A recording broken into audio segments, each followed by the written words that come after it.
Hello, જય માતાજી, જય શ્રી કૃષ્ણ. મિત્રો, આજની વાર્તા શરૂ કરીએ પહેલાં વિડીયો ગમે તો લાઈક અને શેર કરી દેજો. તો ચલો શરૂ કરીએ વાર્તા. કહેવત એક સાચી છે કે સોરું કસોરું થાય પણ માવતર કમાવતર ના થાય. શહેરના પ્રતિષ્ઠિત વિસ્તારમાં કલરવ બંગલો સૌનું ધ્યાન ખેંચતો હતો. એક તો વિશાળ બંગલો, આગળ પાછળ ખુલ્લી જગ્યા અને આગળના ભાગમાં સુંદર બગીચો હતો. આ બંગલો બહુ જ જૂનો પણ આઝાદી સમયનો હતો. એ વખતમાં બંધાયેલો મજબૂત બંગલો રાજ્યના અગ્ર કારભારી શ્રી બળવંતરાયને રાજવીએ જમીન ભેટ આપેલી. એ જમીન પર બંધાયેલો એમાં વધારાનું ચણતર, સુશોભન અને એની આસપાસ બગીચો, દિવાલ વગેરે એમના પુત્ર પૌત્રે કરેલ. નીચે વિશાળ બેઠક ખંડ, 2 શયનખંડ, સ્ટોરરૂમ, પૂજારૂમ અને ઉપર 3 શયનખંડ અને ફરતી બાલ્કની એવો વિશાળ બંગલો. દરેક રૂમ મોટા હતા, જેમાં અત્યારના બાંધકામ મુજબ 2 બેડરૂમનો એક હતો. અત્યારે બળવંતરાયના એકના એક પૌત્ર મનોહરલાલ, તેમના પત્ની અને 2 દીકરાઓ એના પરિવાર સાથે રહેતા. મનોહરલાલના પત્ની વિદ્યાબેન, એમની દીકરી નમ્રતા મોટી, જેના લગ્ન થઈ ગયેલા. એ પછી એમનો દીકરો વિવેક, તેની પત્ની ધારા અને 2 બાળકો તેમજ નાનો દીકરો સન્માન, એની પત્ની નીતા, એ 2 બાળકો. આ પરિવાર મનોહરલાલની પિતાના બંગલે સરકારી નોકરી હતી. એ નિવૃત્ત થયા ત્યારે બહુ જ ઊંચા પદ પર હતા. મનોહરલાલે દીકરી નમ્રતા અને બંને દીકરીને બહુ સરસ ભણાવેલા. નમ્રતા તો સાસરે ગયા પછી પણ ભણતી હતી અને PhD થઈ. એ પ્રોફેસર હતી. નામ પ્રમાણે એનામાં નમ્રતા ભારોભાર હતી. સૌને સન્માન આપતી, સદાય હસતી. સાસરે પરિવારમાં ને જ્યાં નોકરી કરી ત્યાં સૌની પ્રિય. 2 દીકરીઓ ભણ્યા સરસ અને મોટા પહેલાં બેંકમાં નોકરીઓ લાગ્યો અને એના પગલે અને એના સહયોગથી નાનો પણ બેંકમાં લાગી ગયો. બંનેના સ્વભાવ વિચિત્ર નામથી તદ્દન વિરુદ્ધ.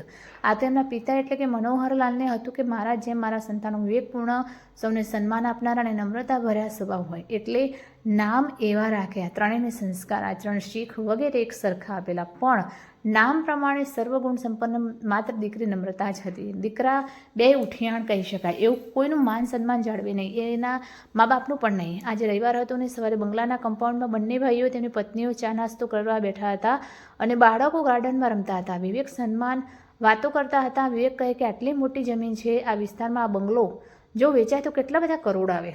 સન્માન કહે કે બાપા આ બંગલો વેચવા જ ના દે ને. વિવેક કહે એ કેટલો વખત, એમના ગયા પછી બધું આપણું છે ને.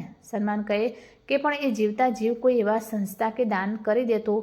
એમના મિત્ર સંદીપભાઈ વૃદ્ધાશ્રમ ચલાવે છે, એને આપી દે. વિવેક કહે એમ થોડું ચાલે. સન્માન કહે કે એમનો જે રીતનો સ્વભાવ છે અને આપણે એમની સાથે જે રીતે વ્યવહાર કર્યો છે એ રીતે એ કંઈ પણ કરી શકે. એ સમયે એક કાર આવીને ઊભી રહી. તેમાંથી 3 વ્યક્તિ ઉતર્યા. 3 દાખલ થયા એટલે બંને ભાઈ પરિવાર ઊભા થયા. એ 3માં એકે કહ્યું કે નમસ્તે, આ બંગલાની જમીનનું ચોક્કસ માપ લેવાનું છે. બંને ભાઈઓના મોઢામાંથી નીકળી ગયું કે હે, પણ કેમ? એટલે એ ભાઈ કહે હવે આ બંગલો અમે ખરીદી લીધો છે, અહીં લક્ઝુરિયસ ફ્લેટની સોસાયટી બનશે. વિવેક કહે પણ એ કેવી રીતે બને? અમે રહીએ છીએ, ખાલી નહીં કરીએ. પેલા ભાઈ કહે મનોહર સાહેબ આના સર્વ અધિકાર ધરાવતા એકમાત્ર વારસદાર માલિક છે.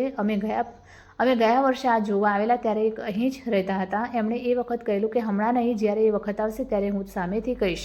અને ગયા મહિને મારી મુલાકાત થઈ. 1 મહિનો પ્રક્રિયા ચાલી અને અંતે નક્કી થઈ ગયું. આમ તો બાકી જે શરતો હતી એ જ મુજબ બધું થઈ ગયું છે, પણ હજી ઘણા પૈસા આપવાના છે. વિવેક કહે કેટલા કરોડોમાં સોદો થયો? પેલા ભાઈ કહે એ તમે મનોહર સાહેબને પૂછજો. તમારે 3 મહિના પછી આ ખાલી કરવાનું રહેશે. તમને કાગળ મળી જશે. સન્માન કહે કે અમે ક્યાં જઈએ, નવી જગ્યા ક્યાં શોધીએ, એ પૈસા ક્યાંથી લાવીએ? પેલા ભાઈ કહે સાહેબ એ બધું તમારે મનોહર સાહેબને પૂછવાનું. એ ભાઈએ બધી ખબર હતી કે તોય કાંઈ ન બોલ્યા. એ 3 વ્યક્તિ અને એમની સાથે આવેલા વ્યક્તિએ ચારે બાજુ ફરી બધું જોઈ માપ લઈ લીધું. એ લોકોએ ચા નાસ્તો કરાવ્યા. મતલબ તો માહિતી મેળવવાનો હતો, પણ કંઈ થયું નહીં. એ લોકો ગયા પછી બંને ભાઈઓના પરિવારના મૂળ ચાલ્યા ગયેલા. સૂનમૂન બેસી રહ્યા. બંને ભાઈઓને અચાનક આવેલ ઉપાધિનો આંચકો લાગ્યો. સમજણ જ ન પડે કે શું કરવું, કેમ કરવું, કેવો પ્રતિભાવ આપવો. સન્માન એની પત્ની અને ભાભી સામે જોઈ બોલ્યો કે આ તમે લોકોએ મા બાપુને સાચવ્યા નહીં, એમાં એ લોકો જુદા રહેવા ચાલ્યા ગયા અને આ થયું. એમનું બધું સમયસર સાચવી લીધું હોત ને તો પડ્યા રહેત. ત્યાં તરત ધારા બોલી કે ના દિયરજી, માત્ર અમારો વાંક નથી, તમારો ભાઈઓનો પણ વાંક છે, અમારા કરતાં વધારે.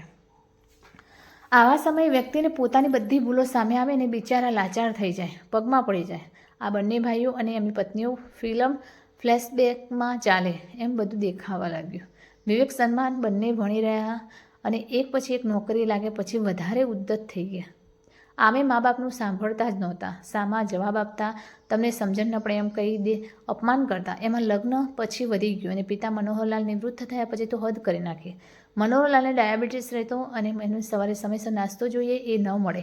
એમના પત્ની વિદ્યાબેનને કે સવારની ચા એ પછી નાસ્તા વગેરે કરવું પડે, રસોઈ પણ કરવી પડે, બાકી તો કામવાળા હતા જ. વિદ્યાબેનની આ તકલીફ જોઈ મનોહરલાલે રસોઈયો રાખ્યો ને સવારનો નાસ્તો અને સવાર સાંજની રસોઈ કરી જાય. વિદ્યાબેને કહેલું કે મોટી વહુને પૂછીને જે રસોઈ કરવાની હોય એ કરવાની. ઘણીવાર એવું બને કે રસોઈ કોઈ કારણસર ન આવવાનો હોય ત્યારે કાં તો વિદ્યાબેને રસોઈ બનાવવી પડે અથવા ચલાવી લેવું પડે. અનાજ કરિયાણું મનોહરલાલ મંગાવતા, પૈસા એમના ઘરના લાઇટ બિલ એ ભરતા, નોકર રસોઈના પૈસા એ આપતા, એમનું પેન્શન ઘણું આવતું એટલે બધા એ જ ચૂકવતા. દીકરાની ઘર બાબતનો કોઈ ખર્ચ નહીં, તોય ફાટી પડતા હોય. એ બંને દીકરાઓના રૂમમાં એસી, બાથરૂમમાં ગીઝર વગેરે હતા જ. મનોહરલાલને ગરમી થાય અને હવે વિદ્યાબેનને તકલીફ થતી એટલે એમણે એમના રૂમમાં એસી લગાવડાવ્યું. ત્યારે દીકરા બોલ્યા, આટલું મોંઘું એસી, આવું ખર્ચ કરાય? મનોહરલાલ કહે, પૈસા તમે આપ્યા છે, મેં તમારી પાસે માંગ્યા તો ઉદ્દેશ શું છે? એ પછી લાઇટનું બિલ વધારે આવ્યું તો મોટા દીકરા વિવેકે રાડ કરી કે કેટલું બધું બિલ આવ્યું, એસી વગર રહી જતા હતા. મનોહરલાલ કહે, વીજળી બિલ તમે ભરો છો? ઘરના કયા બિલ તમે ભર્યા? કોનો પગાર તમે આપ્યો? વધુ કલાકો એસી તમારા લોકોના રૂમમાં ચાલે છે, તોય રાડો અમારા પર આવી કચ તો આ લોકો રોજ મનોહરલાલ વિદ્યાબેન સાથે કરે. અને જ્યારે વિદ્યાબેન એકલા હોય ત્યારે તો વહુ બોલે, વિદ્યાબેન બચારા શાંત શું બોલે? અને પછી એમ કે એમને કહીશ તો આ લોકો પર ગુસ્સે થશે, એનું બીપી વધશે, એટલે કહે નહીં. એમાં એકવાર થોડા દિવસ માટે વિદ્યાબેન એમની બહેનને ત્યાં રહેવા ગયા ત્યારે તો રસોઈવાળો મહારાજ 1 મહિનાની રજા પર ગયો. એ સમયે મનોહરલાલને ન નાસ્તો સમયસર મળે, ન મળે તો એ ઢંગ ધડા વગરનો. ડાયાબિટીસના કારણે એમને રોજ 9 વાગે એમનો નાસ્તો કરવા જોઈએ, જે મળે 11 વાગે.